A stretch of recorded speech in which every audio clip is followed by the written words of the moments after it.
The Building Better Relationships Journal and Meditation.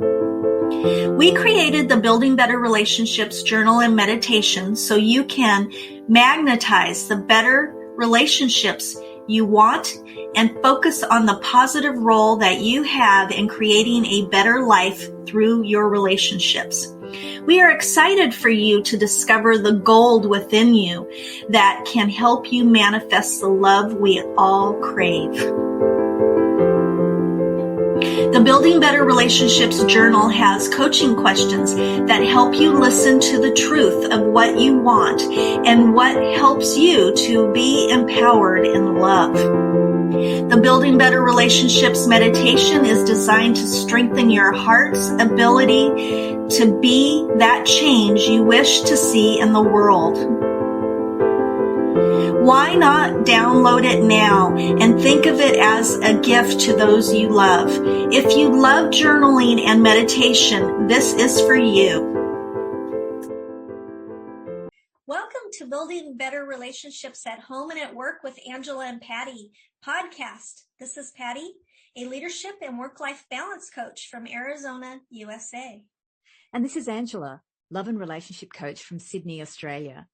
And we are building better relationships with you. Sharing new perspectives on being heart-centered at home and at work. So you can draw on your inner power to make your relationships and the world a better place to be around. Welcome to Building Better Relationships at Home and at Work with Angela and Patty podcast. This is season 3, episode 68. Falling from Grace and Coming Back Stronger. In this podcast episode, Angela will be sharing her journey of what happened in June 2022 to Angela that took her off doing the podcast. Angela, how are you doing?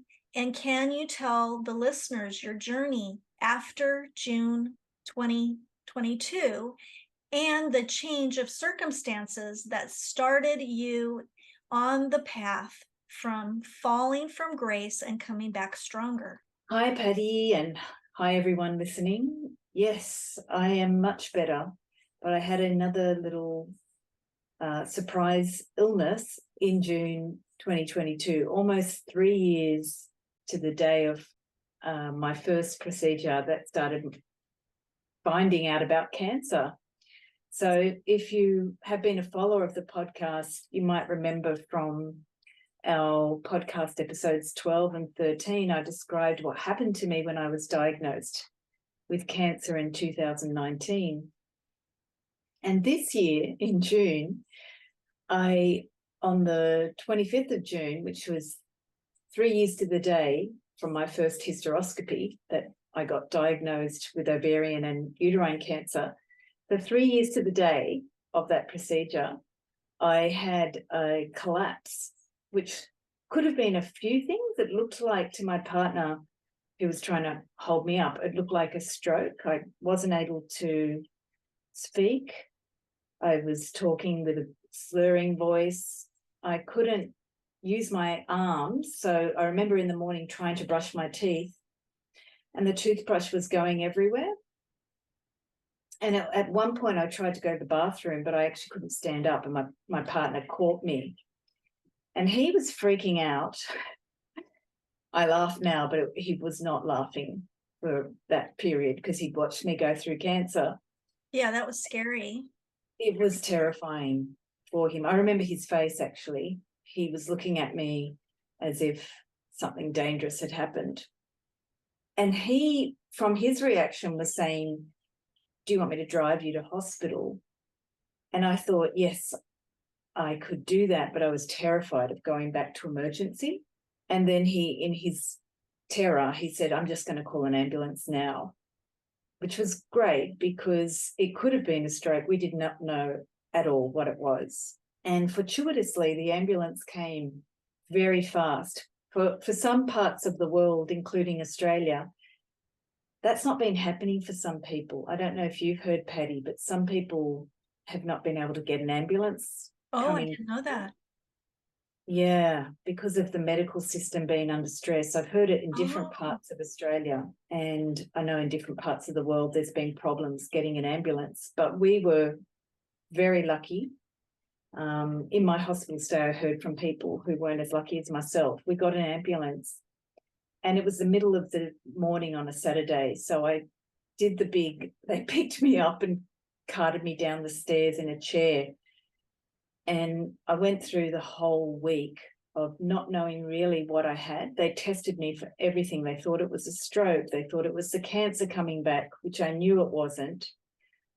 And then finally, I got put into the neurological ward because they realized it might be a very rare disease called Guillain-Barré syndrome.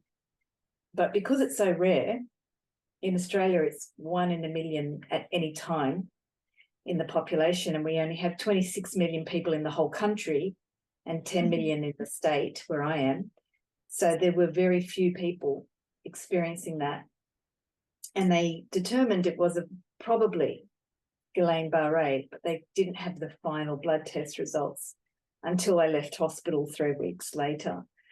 But here I was again, unable to walk, just like I had been during the cancer, unable to see because I then got blurred vision. My eyes went cross each other because the nervous system had been impacted by the immune system reacting to a virus. It wasn't COVID. We don't know what this virus was that attacked me, but my immune system, because I had immunotherapy from cancer, was overactive perhaps. We don't know, but we think so.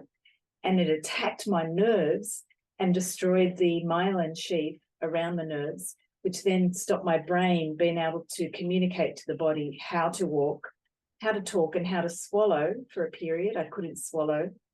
And I was talking in a very strange, slow manner, which if you're Australian, I call it bogan. I was talking like a bogan. well, remember when you actually talked to me? Yes. Yeah. And I just remember when I got off our conversation, I just started crying because I didn't know what was going on, and that was scary. That was really scary because you were slurring your words at that point in time. That was right after it happened. Yeah. Yeah. I just remember that. How scared I was for you. Yeah. And I couldn't touch the phone, but I remember thinking of you, and I thought, I have to tell Patty. And then you were able to contact Cheryl because I was scheduled to teach Right. the World Coach Institute school, but you were able to help me reach out to people, because even just trying to touch my phone was a nightmare because my fingers weren't able to, my brain couldn't communicate to the digits of my fingers, and I couldn't even touch the phone properly. And I remember you told me you couldn't even see. No, but I was able to call you, which was actually a miracle in itself. And I was able to, my brain function was still working. It was very clear it wasn't cancer. I knew that intuitively. And I was able to think, oh gosh, I'm supposed to turn up to work. Maybe Patty can help me. So I was able to call you on Messenger, I think I used. Right. You called me on Messenger on Facebook, and that was how we were able to communicate. And then I contacted Cheryl. That's right. Wow. So Angela, how much time did it take for you to get back to where your words weren't slurring and you could see again? I think the vision was still double vision right up until I left hospital 3 weeks, maybe 23 days later. I think I left on a Tuesday, so it was 23 days later. I still had a slight double vision, but the eyes were able to really work that little bit extra to get the vision back. And the slurred speech was pretty much 2 weeks to rectify. I think 2 weeks, a bit more than that. It's all a bit of a blur. And I was talking a lot.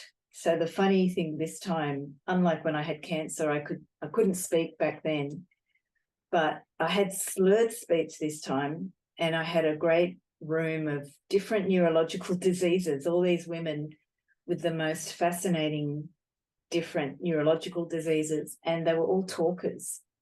So we had a great room where I could practice talking. So I think that had a large impact on my ability to regain the speech. So unlike the cancer, this time I had a very speedy recuperation of my faculties.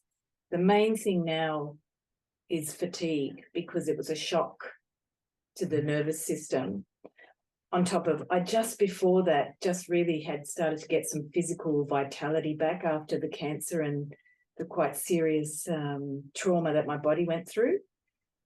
And I just got back a lot of my chi, my life force, but then this one really just sort of shocked the nervous system.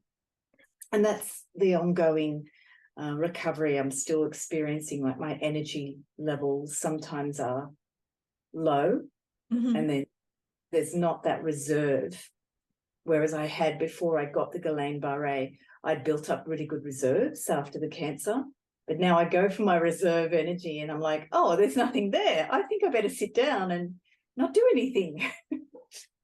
Well, remember when we recorded with Cami and you had said to me you weren't feeling well, and then a couple days later is when this all happened.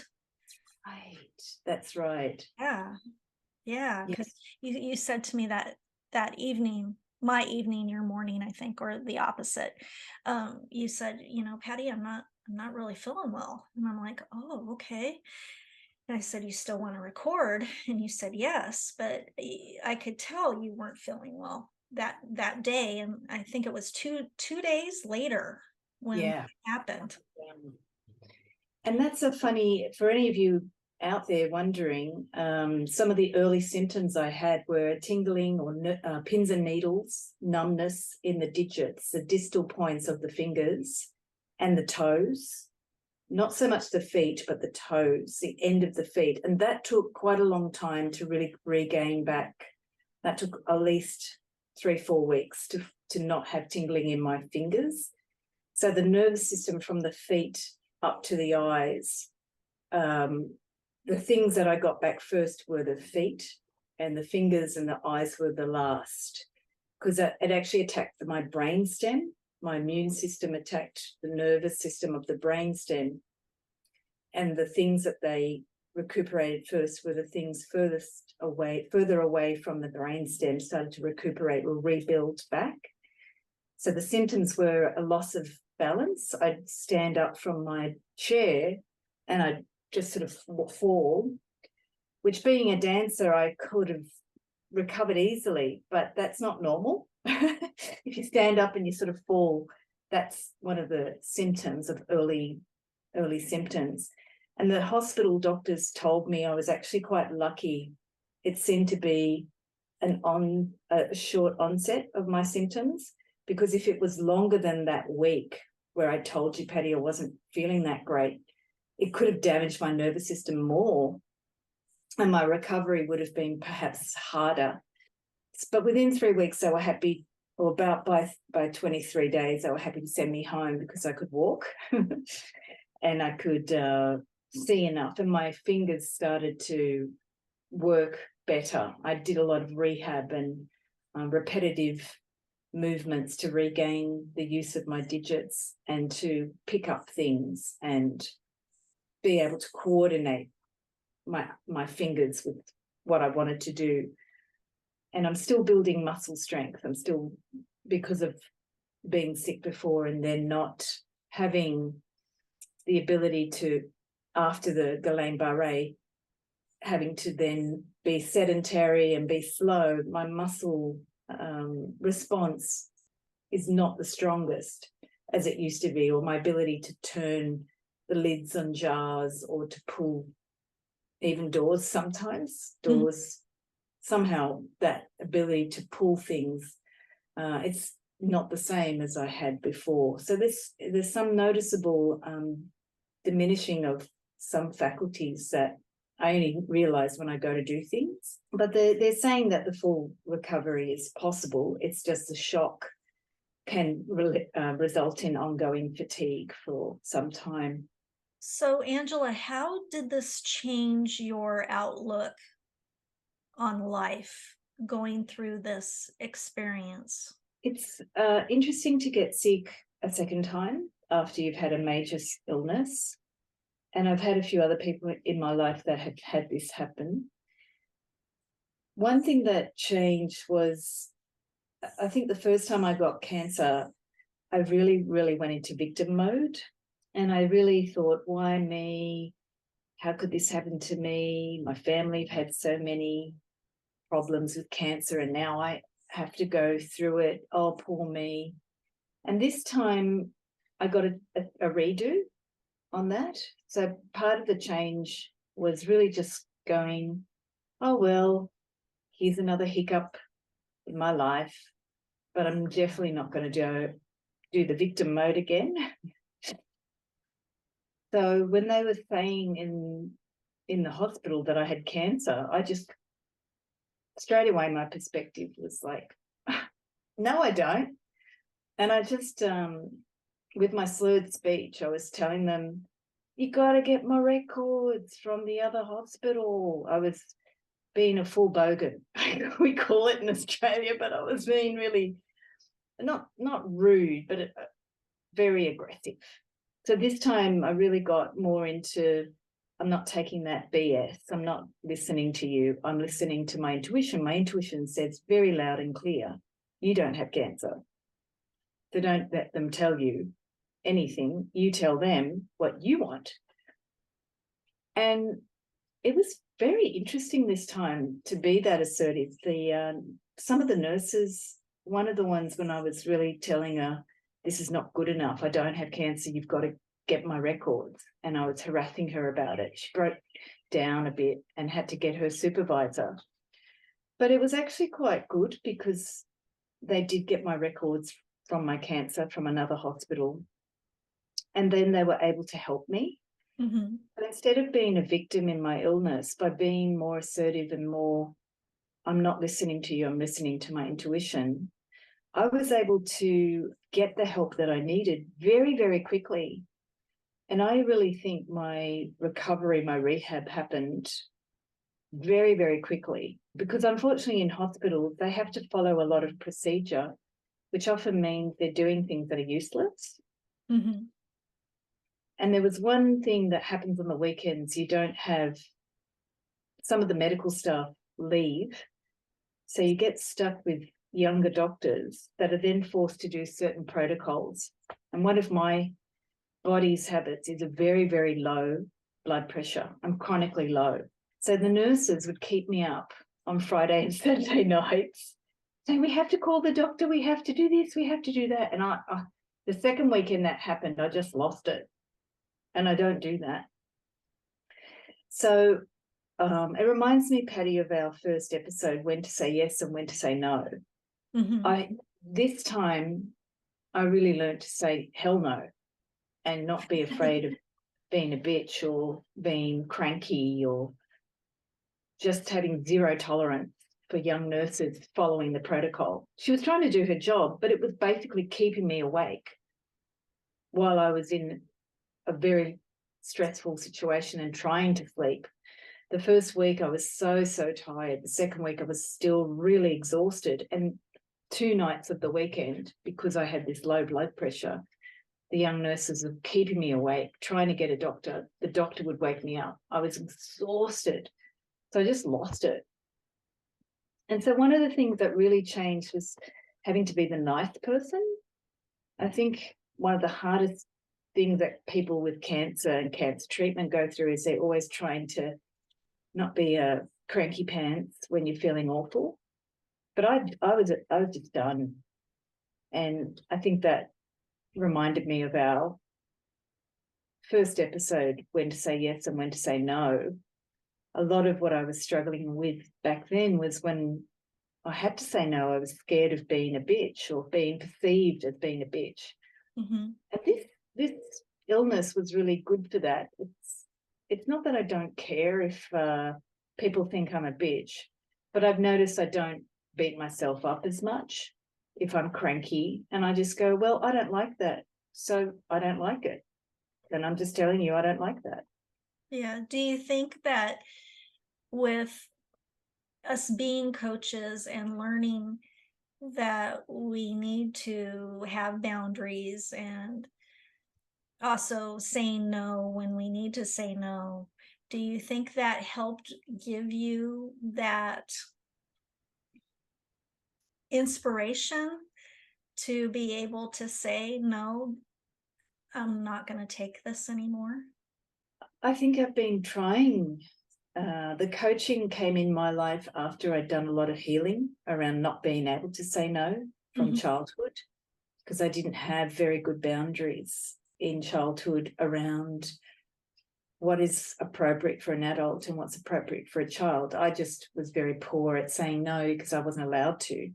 Right. So I'd done a lot of healing, and then coaching had brought in more intellectual and mental strategies about making definite boundaries and really clear boundary verbiage. I am going to say no if this situation happens. And I practice that with you. I practice that with other coaches. I practice that through your workbook. I practice that with other friends, especially after cancer, because I think after cancer, my brain had really gone to mush. So I had to learn basically phrases to tell people, I can't talk to you right now because I don't know how to function. And I practiced that a lot. So the coaching definitely had helped, and the healing was the foundation of that. But what was different in this circumstance was just, it was almost like the end of a very deep, maybe even ancient habit of trying to be liked, wanting to be liked by people. And I remember yelling at the nurse in her face. Oh, gosh. Yes, sweetheart, you're not going to keep me awake this Friday night. I'm going to sleep. I'm going to sleep because you're not going to keep me awake with your stupid protocol that says because you've got low blood pressure. And I had lots of doctors apologizing to me. I'm sorry we have to do this. It's our protocol. The doctors on night duty are students on the weekends. And they know what it's like when you're in pain or you're in a serious illness, that you're trying to recover, but their protocols are counterintuitive. And I'm going to be cranky. Take it. And they obviously see a lot of people losing their plot in hospital.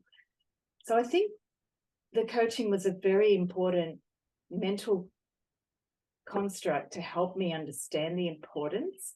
But there's nothing like a physical illness that just makes you lose that social habit of thinking you have to keep up appearances. So maybe that's perhaps what my physical illnesses were. They were the final nail in the coffin of trying to be somebody that's just not really supportive of who I really am through a lot of conditioning. So what is important in your life now, Angela? And what did you discover after this falling from grace?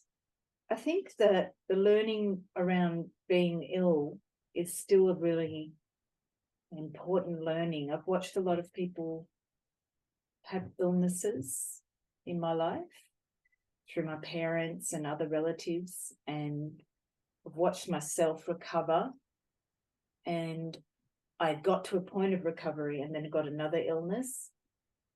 And I think what I've learned, and I'm still learning, is that there is a lot of importance of what they call like a rebirth in your life.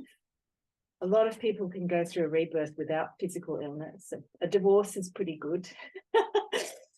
Or any life change. Yeah. Yeah.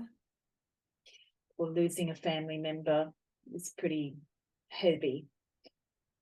But the role of rebirth, especially through the pandemic, we are just at the beginning of this major social rebirth, of our cultural rebirth, of a species rebirth. And I think because my cancer happened right before the pandemic started, and I finished my cancer treatment just as the pandemic lockdown started in Australia, I was going through cancer recovery during the whole pandemic. I think we're really learning that rebirth is a necessary part of our time of being alive. For me, it's been very physical. It's been very personal through my own illness journey. And I've been able to see our culture starting to really embrace rebirth. Very terrified, very awkward, maybe being cranky, maybe being rude to other people, but how to actually say, this is how I'm feeling, and this is what I need, this is what I want.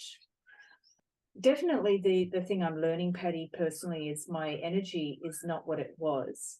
So how do I use my energy? And I really see a parallel between my personal journey with the global journey.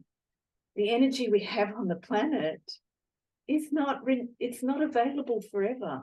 This planet is a living planet. And how do we live with it, not use it or expect it to meet our needs whenever we think it's a good idea, I want to buy this or use that. So understanding what energy is has been a large amount of my recovery from the cancer as well as this time. And that fall from grace was just those expectations. I kept on thinking, oh, well, I've recovered my energy from cancer. Now I can start doing this. Or I noticed that the habit was to bring so many things back into my life that basically weren't perhaps wise uses of my energy. Mm-hmm. And this disease has forced me to say, no, I'm not going to do that because it's not the best use of my energy. Or if I feel tired, I might have made an arrangement with a friend or another person, and I have to renegotiate that because I just don't have the energy to do it and to have no worries about it.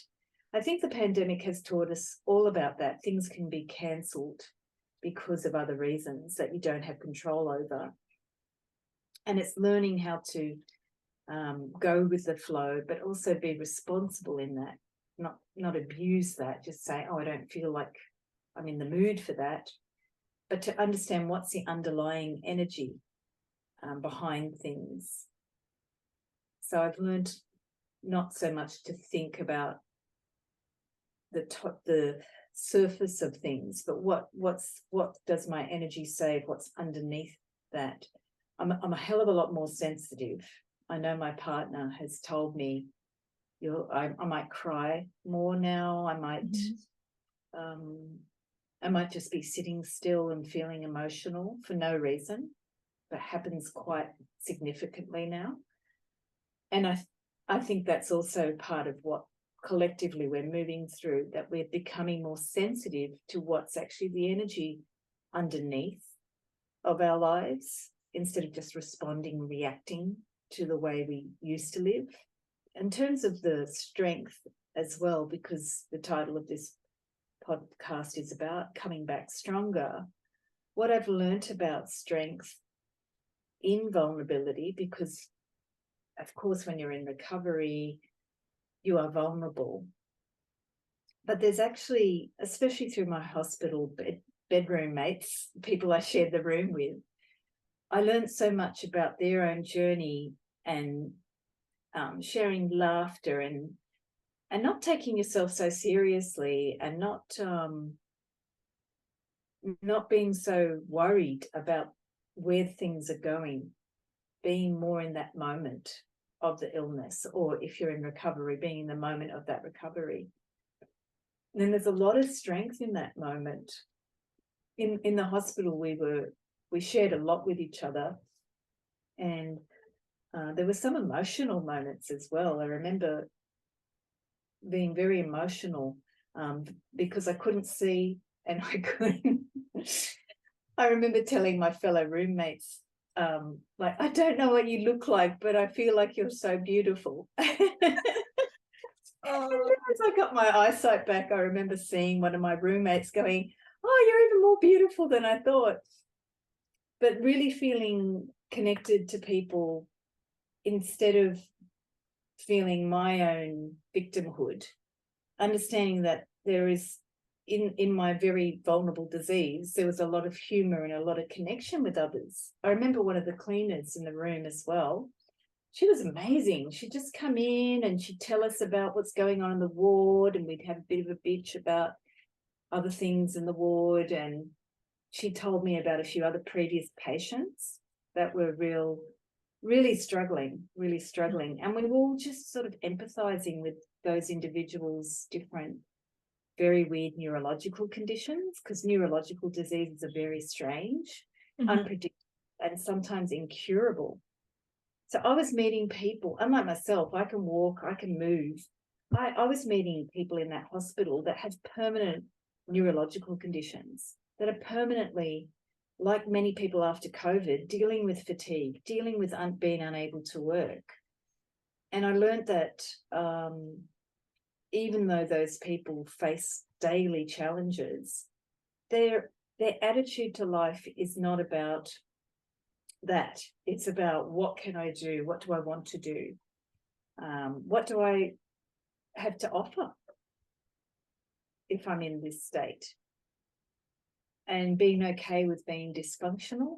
There was a lot of people with those neurological conditions that have to accept that sometimes they can't function, which I think we're still not really quite embracing with the COVID pandemic. We're still very upset about being dysfunctional in our society, which is important because you have to work out how to make things more functional. You have to see where the problem is if you're going to fix it.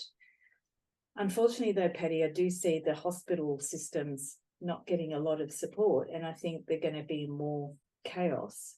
But certainly my support staff in the hospital really showed me, as they did in the cancer journey I had, that the people who are there to help us are incredible. They've come to help. They taught me more about being available to help people.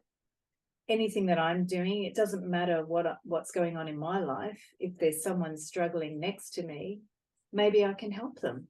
And you don't have to bend over backwards. You just have to have a chat, ask them how they're going, see how they're feeling. Some of the best times in hospital that I had this time were just asking people how they're feeling and listening to what they're experiencing. And that include, the nursing staff or the cleaning staff. Not that the nursing staff had much time. yeah. They were very busy. But we had really a lot of laughter and connection this time. And I found that moment of being present with people was very, it shifted my sense of time. So now sometimes when I'm with people, it's like time flies by very, very quickly.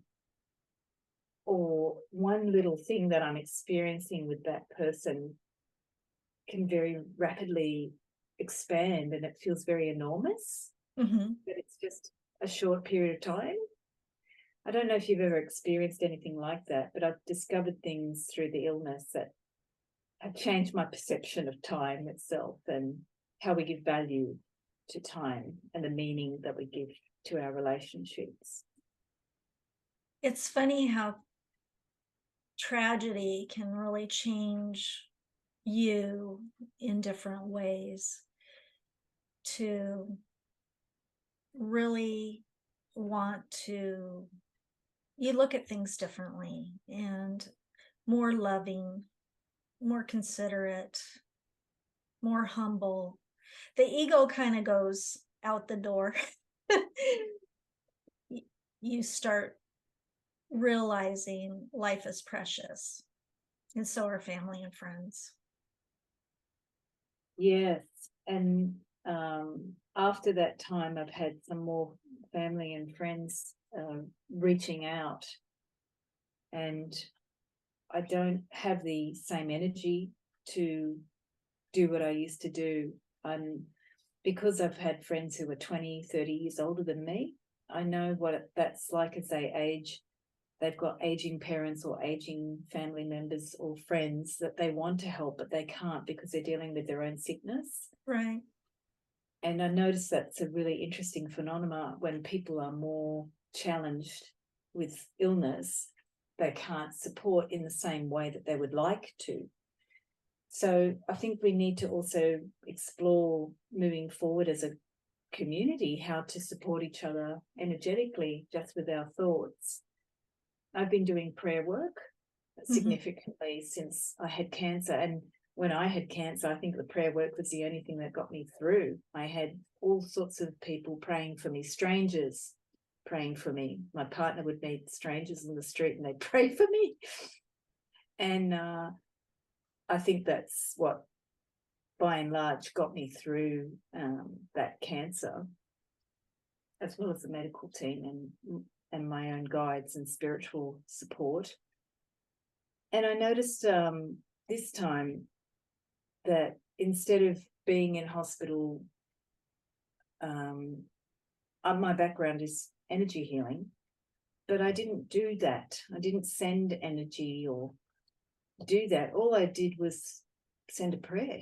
Oh, please help that person. Thank you for giving them strength, or thank you for taking their pain away, or thank you for being with them right now. And it became this constant habit I had, instead of my old habit of maybe doing a bit more energy work or sending healing. It was simple prayers that would just be there to help the nurse, help that person. Mm-hmm. And that was a big step for me too, because I think empaths and energy healers, we're very big victims of trying to be everybody's support person, when actually that's not necessarily the best use of our energy. Yeah, because praying is such a blessing to people. And when you're doing your energy work, you're also taking, it's part of your energy as well, which you need to conserve for yourself to heal. But being able to pray for somebody, you're letting God be the person to do it. Yeah, it's something I can ask you to, Patty, about the Reiki as well. Since the Guillain-Barré and my recovery, I've been doing more hands-on healing at home with my partner, and also when I was teaching the dance, and that's been very different, the healing itself, because I'm not trying to help the person or fix or rescue. I'm really I'm just putting my hands and allowing the person to feel themselves. Mm-hmm. And of course, I always ask the divine to come in, but I really have taken Angela out of the equation, and I let my hand do the walking, or it goes where it's meant to go. Where it's needed. Yeah. And you're letting the divine or God work through you. Yeah. Mm-hmm. Or the universal life force, whatever you call that, whatever you call that light, that it's hard to put words to it sometimes. I mean, I call it the divine. I call it God. God. And if you do energy work, some people, especially with the movement of the body, the chi. But what's happened when I started teaching the dance, it was part of my recovery to teach dance again. It was one thing that I could focus on. And that was something that we talked about too. You said, I want to focus on my dance. Dance heals me. Dance revives me. It gives me energy, all of those things. and dance is very important to your life, and it also helps others. Yeah, and it's become the center of my purpose, really.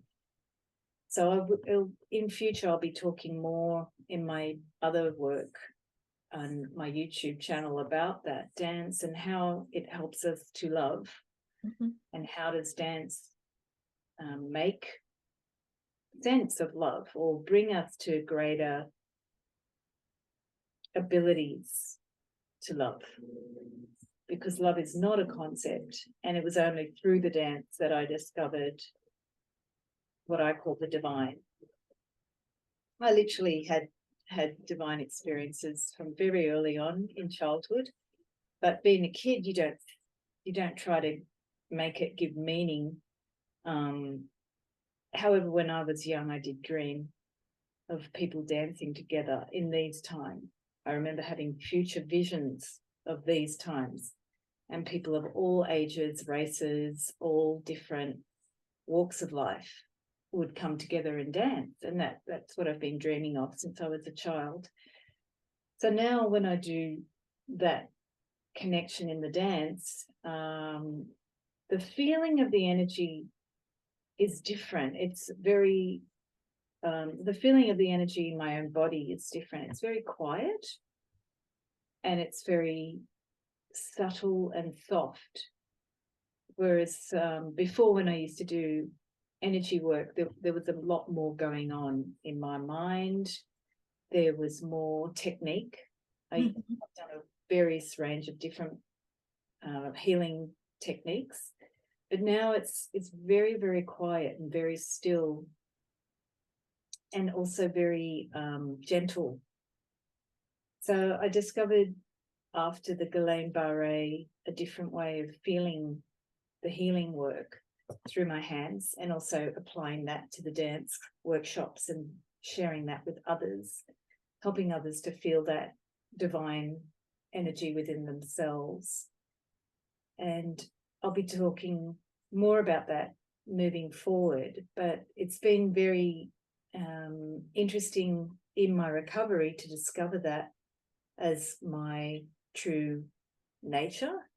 I think as a coach, you start to label yourself or position yourself, and then essentially when I get back to the dance, that's who I am. There's no labels. It's just when I'm in the dance, there I am. And then the universe comes in and shares its energy through me, through the dance, through listening to others and feeling others. It's been very beautiful, actually, the recovery process. And when you dance, do you feel like you're connecting to the divine, to God? When you're dancing, you can feel that connection. Yeah, if I could describe it, it feels like life, loving life, life falling in love with itself over and over and over again. You know that feeling when you first fall in love? It's like that all the time on repeat. And there's this joy of how wonderful and beautiful and uplifting life itself is. I know I haven't had a baby from my body, but I know mothers who hold a child, that feeling of wonder that there's this beautiful life. That's how I feel in the dance, that there's this celebration of our own gift of life, and this body that carries the life. So it's quite funny. I've had 2 illnesses. Well, some people might not think it's funny, including my partner, but it's quite funny for me that I've had 2 illnesses that took away my ability to dance and walk and laid me flat on my back. And then I had to learn to walk again, because that's a celebration of just this body's ability to carry life. And even if I was in a chair, I think I would discover dance as another way to feel that energy So sometimes, Patty, I may not be moving my body very dramatically, but I'll be feeling that feeling of the love of Mhm. life. And it can be very soft or very still. And the hands, a lot of the Sufi movement that I was using is very much upper body that we were focusing on. So it was feeling that connection of the heart with the hand. And a lot of cultural dance celebrates that. So definitely it's God moving through us that the dance really helps me connect to. I really, really know it when I'm teaching the dance. But the other thing that I find really funny is that when I was teaching this year in Sydney, seeing other people recognize it when Mhm. they're doing the class, and they actually recognize the divine in themselves. And there's this little like, oh, that's there in me. So that's my mission, just to tell people, yeah, that's there. That's God in you, and it's alive and it's living and it's fantastic, and recognize it and celebrate it. And yeah, that's been the best thing about the classes that I've been able to share. Well, that was beautiful, Angela. Thanks, Patty. Is there anything else that you wanted to share through your journey of what's transpired in the last 6 months?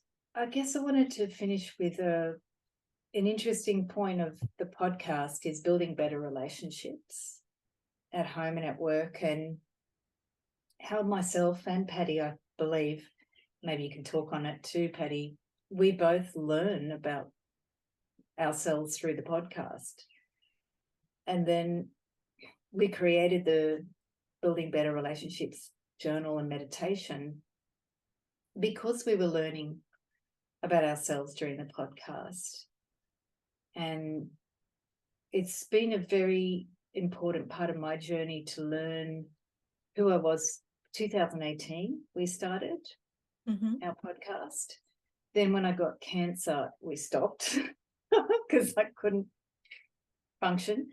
And I was in hospital at that time, and I said I was hallucinating a lot on a lot of drugs and a lot of cancer that was growing exponentially.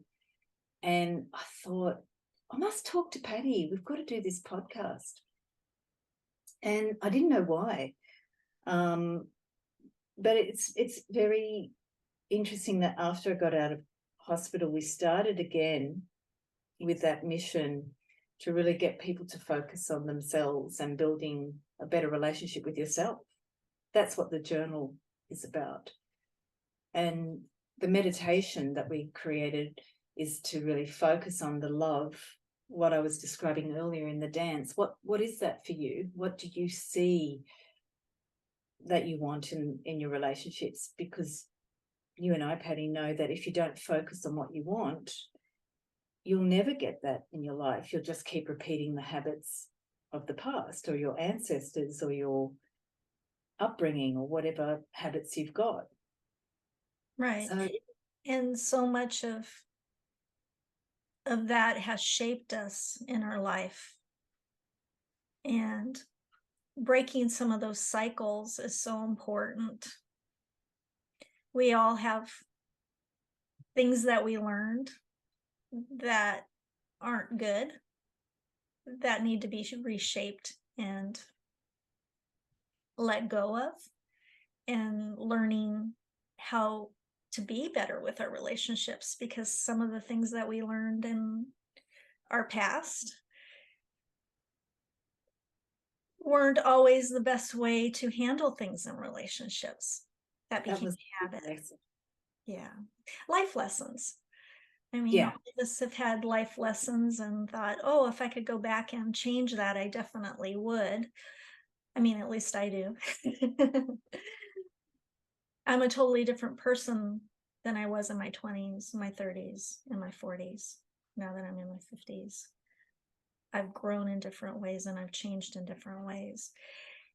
And, you learn from all your different relationships that you have, how you behaved in those relationships and how others behaved. And learning to reflect back on yourself and saying, okay, if I had to do this all over again, how would I handle it? Would I handle it differently? And then if not, the cycle continues. So it's thinking, how can I handle things differently, and how can I make my relationships better? And it's not always the other person, it's actually you inside, how you react, and sometimes you need to react in a harsh way to get your point across too. It's a balance, it's a dance, and you have to.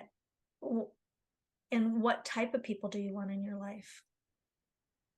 Yeah. You want people that love you and care for you and respect you and lift you up and inspire you. And sometimes you have to break relationships that don't inspire you, that criticize you, put you down, don't lift you up. And there's a lot of choices to make in life. If you want to have a better if you want to have better relationships, how can I do that? And with the journal and the meditation, it helps you determine what you want. Do I want what kind of relationships do I want? Do I want to stay in the cycle, or do I want something different? And if I want something different, how am I going to get there? And Angela and I both knew that building better relationships was so important. I wish that I had a coach in my 20s, my 30s, and my 40s, but I didn't. So I had life lessons. And coaching changed my life, changed my perspective. Angela has changed me also with our relationship as friends. And this podcast has changed my life in so many different ways too. And I hope that it helps our listeners and changes their lives for the better as well, in their relationships with themselves, whether at work, whether at home, whether they're at the grocery store. You never know who you're going to meet, right? And how you learn to love yourself and love others. That's the most important thing. Angela, thank you so much for sharing this with us. It's so important to hear about these type of things, because going through struggles and sharing those struggles is so important for people, because we all struggle. You never know what somebody's struggling with through life. A lot of people keep it hidden, and you don't know what they're going through. And just one nice word can change somebody's day. Well, thanks, Patty, for giving me the opportunity to catch up with what happened 6 months ago. Yeah. And this is going to go out for January 2023. So for those listening in the new year, I'm wishing you, and Patty, you can share your wishes for the others. I'm wishing that we really embrace, like you were saying, Patty, about if we are going to love ourselves, that we really embrace how to accept ourselves, how to accept each other. And it doesn't have to look any way, any particular way. You don't need any gurus to tell you how it looks, but just give yourself an opportunity. I was flat in my back in hospital. That was my opportunity. But it doesn't have to be that way. It could be something else for you. Give yourself a space to just accept yourself. And maybe if you've got the opportunity to do that for someone else as well, that's what I wish for you in 2023. Well, I wish peace, happiness, balance, of course. And just remember, we all make mistakes. And as long as you learn from your mistakes, and you learn from those life lessons, life is good. And being there in your relationships and being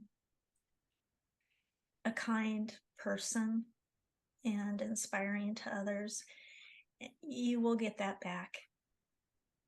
How you treat people, you will get that back. And you find the right people that inspire you and love you, because that's so important.